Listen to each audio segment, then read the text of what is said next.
तो फ्रेंड्स नमस्कार। तो फ्रेंड देखंतु आसिला डीईओ पदवी रे नियुक्ति सुजोग एथिरे ओडिशार समस्त भाई भौणी माने आवेदन करिपारिबे।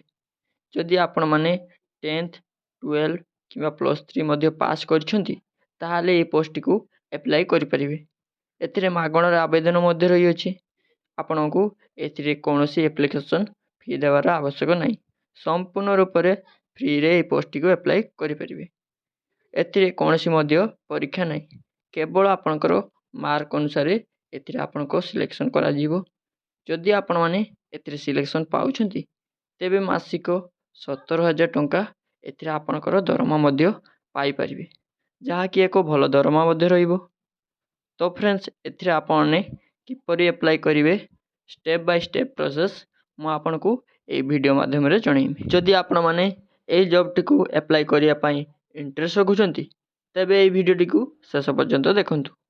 चलंतु प्रथमे आलोचना करनेबा जे कोन रहिछि एहार ऑफिशियल नोटिफिकेशन टी। फ्रेंड्स जदि आपण माने निज जिल्ला रे आसुथिबा एही भली सरकारी जॉब रो न्यूज पाइबा पई चाहुछंती तेले हम चैनल टी को सब्सक्राइब करि नियंतु एवं वीडियोटी को लाइक कर दियंतु एमिति लेटेस्ट जॉब सर्वप्रथमे पाइबा पई। फ्रेंड्स ऑर्गेनाइजेशन नेम कहिबा कोले regional medical research centre Bhubaneswar तरफ आसी अछि। देखंतु बा RMRC भुवनेश्वर तरफ ए पोस्ट आसी अछि। देखंतु who can apply all Odisha candidate A post को अप्लाई करि परिबे। देखंतु जेंडर कहिबा बोले बहुत मेल एवं फीमेल ए पोस्ट को अप्लाई करि परिबे। देखंतु पोस्ट डिटेल कहिबा बोले देखंतु डाटा एंट्री ऑपरेटर रही अछि बा DEO एथिरे पोस्ट रही अछि। देखंतु टोटल पोस्ट आपनकर कहिबा बोले गोटे पोस्ट रही अछि। देखंतु आपनकर सैलरी भलो सैलरी मध्ये पाई परिबे जाकी 17,000 पर मंथ आपनकर मिलबर अछि। तो देखंतु जॉब लोकेशन कहिबा कोले आपनकर भुवनेश्वर ओडिशा भितर ही आपनकर जॉब पोस्टिंग क्री रही अछि। देखंतु अप्लाई मोड कहिबा कोले आपनकर वॉक इन इंटरव्यू द्वारा आपनकर ए पोस्ट टी पाई परिबे। देखंतु ऑफिशियल वेबसाइट होउची rmrcpbsr.gov.in रे आपण माने ए जॉब रो पूरा जानकारी पाई परिबे।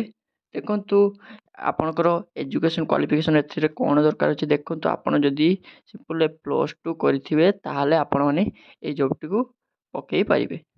देखंतु एज लिमिट कहिबा कोले आपनकर मिनिमम एज 18 वर्ष हेतिबो एवं मैक्सिमम 25 वर्ष हेतिबो ताहाले आपण माने ए पोस्ट को पकेई परिबे। तो नेक्स्ट देखिबा एप्लीकेशन फी आपनकर केमति रहबो। देखंतु आपनकर जदी ओबीसी होतंतु किबा SC ST कैंडिडेट होतंतु आपनकर कोनोसी फी लागिबो नाही, संपूर्ण मागणा रे ए पोस्ट को अप्लाई करि परिबे।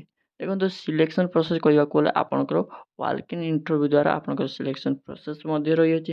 देखंतु next how to apply for RMRC Bhubaneswar requirement data entry operator job. तो आपण माने ए जॉब टू केमति पाइबे। देखंतु आपण माने लेखा जायतबा एड्रेस रे पहुंची आपनकर इंटरव्यू द्वारा आपण माने ए पोस्ट पाई परिबे। देखंतु मो वीडियो रो डिस्क्रिप्शन रे ए जॉब रो लिंक दे दीची, आपण माने भलो की चेक आउट करी याको अप्लाई करंतु। तो वीडियोटी भलो लागिथिले वीडियो को लाइक करिवे एवं चैनल को सब्सक्राइब करिवे। जय जगन्नाथ भाई माने।